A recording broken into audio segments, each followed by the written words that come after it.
What we are referring to as samskara is just the consequence of karma. There are three aspects: karma, vasana and samskara. Karma means the accumulated imprints, previous actions and the accumulated imprints of that. See, it doesn't matter what's happening right now.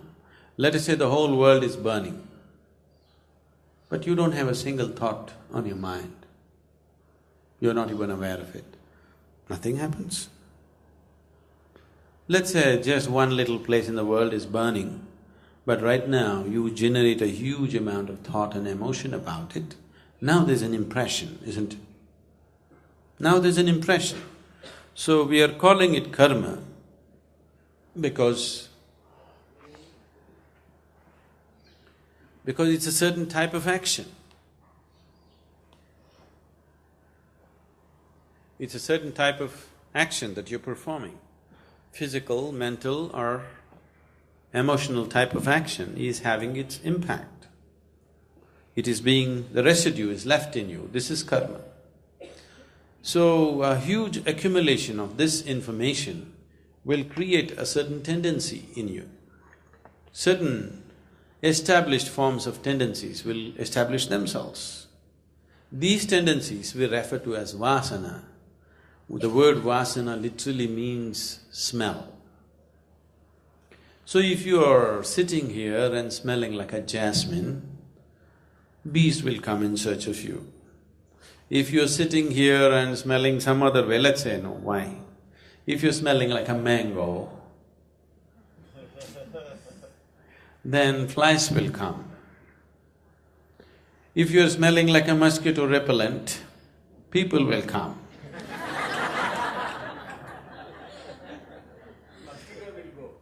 Mosquito will go, people will come, right? Why are you missing out the big ones? So, depending upon what type of animation is happening from you, accordingly you attract that kind of life and you also move in that direction. This is known as vasana. Vasana is an appropriate word because it is functioning like a smell. Depending upon what is the type of impressions you have, you are exuding a certain type of tendency. In English language, smell would be a wrong word, we can say it's a tendency. You're creating a certain tendency within you. Because of these tendencies, you draw certain things and you also move in certain directions. So what you call as samskara is the consequence of these two. Now you went there and right now you behave in a certain way, you act in a certain way. Now we say this is his samskara. That means this is the consequence that he is bearing from his fruit of action. Whatever the karma is bearing this kind of fruit right now.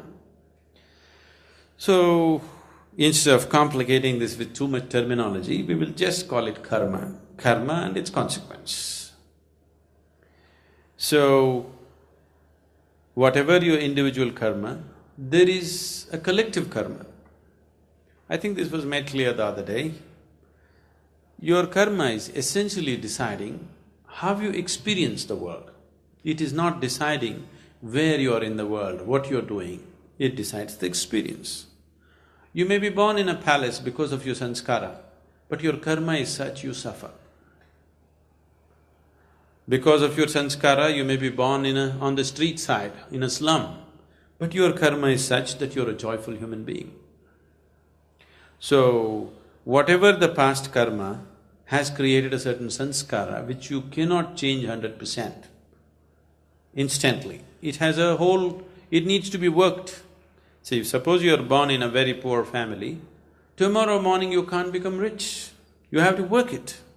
Not that you can't become rich, but you can't become rich tomorrow morning. It may take 10 years or 25 years for you to come to a reasonably wealthy state or at least reasonably okay state. So your samskara cannot be changed instantly because it's a consequence, but your karma can be changed instantly. You understand what I'm saying? Your karma, you can change it right now. That means you can change how you behave right now and how you experience life right now. But the situation you may not be able to change because the situation involves many things, not just you. where only you're involved, you can change instantly if you're willing. But even if you and me are willing, the world may not be willing right now to change, isn't it? So, the collective karma is always there, which creates a certain external consequence. But your experience of life is still determined by what kind of karma you have, not by the social sanskara or the national sanskara. National sanskara is deciding our economic status maybe, yes? See, in one country, suppose here, the village that you went to yesterday,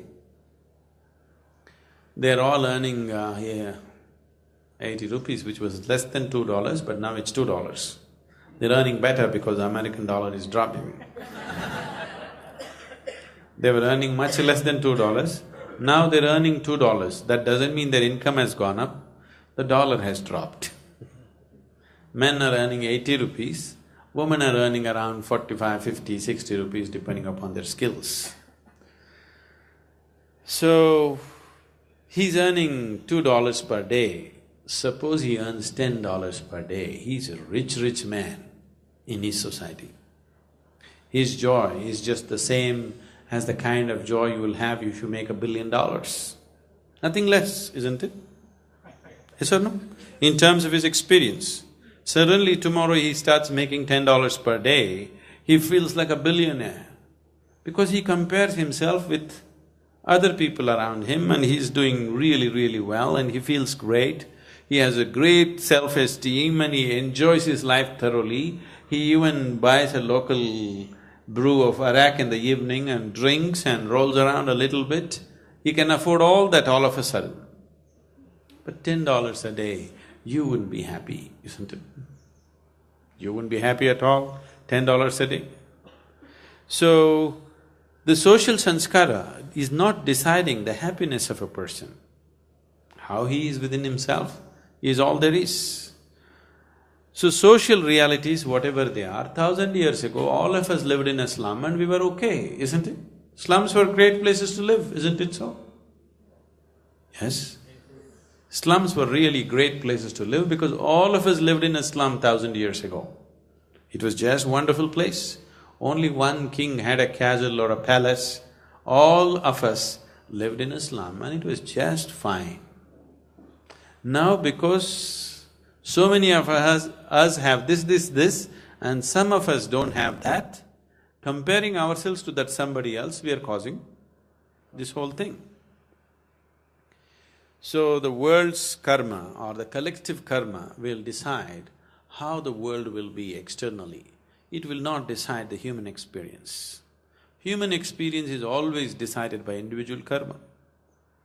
So, we always say, if everything is going well, we look at you, you're wealthy, you have all the 4 limbs intact, everything is fine with you, but you have a long face.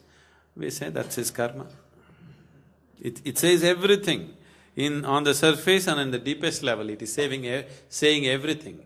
Everybody uses the term with their own level of understanding, but actually it is hitting the very core. It is hitting the very core. We are saying his experience is created by him. Even the person who is saying doesn't understand what he is saying, unfortunately, because he is also an expert in creating misery. When somebody else is miserable, he understands. When he is, he doesn't understand. That's the whole problem with the world, isn't it so? See, whatever is happening to the society around us, the country around us or the world around us, is simply a consequence of what kind of actions we do today, isn't it? What we did yesterday, right now we're either enjoying or suffering it. What we do today, tomorrow, either you or somebody will enjoy it or suffer it. That's the only way it's created. That's the only way anything is created, isn't it so? Whatever you're enjoying today is not your work. It happened once. A scientist, an old man, went and sat in a football match. A young man in his early 20s was sipping Coca-Cola and looked at the old guy and wanted to have a dig at him. Then he said, you guys, of your time and your antiquity just can't understand us. We are today's people. You don't know anything about our lives, nor do you understand life at all in this world. Because you guys, you people, you didn't have a television. You didn't know what's a computer. You didn't know what's a spacecraft. And you did not even know what is a Coca-Cola. What kind of life was that? So the old-timer said, yes, we did not have all those things when we were children, but we created all those things. What have you done, shithead?